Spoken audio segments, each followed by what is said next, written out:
For multiplayer in Call of Duty Modern Warfare 3, we wanted to give the player a new way to experience these classic maps.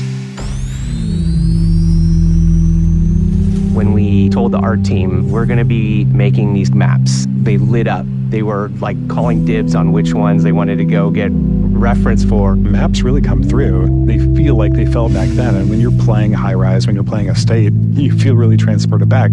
We questioned a lot of what was good about the movement of older games, what was good about the gunplay of older games, and the same with the newer games. So we tried to marry a lot of those things together. The way we approach it is that, how are we going to make these the best versions of those maps that people have ever played? Because that's what we wanted. That's what we want as fans.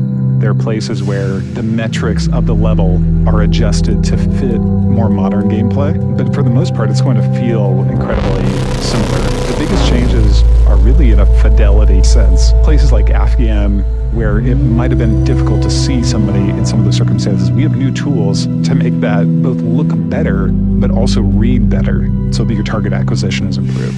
Favela's a map where it really pushed our opportunities to explore what you couldn't do in the old one and what you can do now.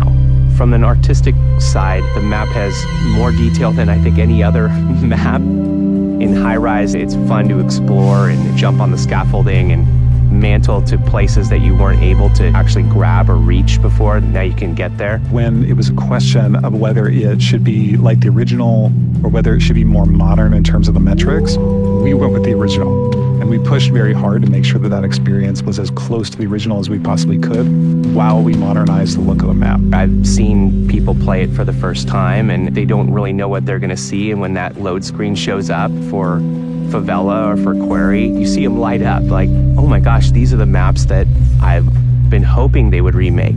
The whole team here is super excited to bring all of these maps to fans everywhere.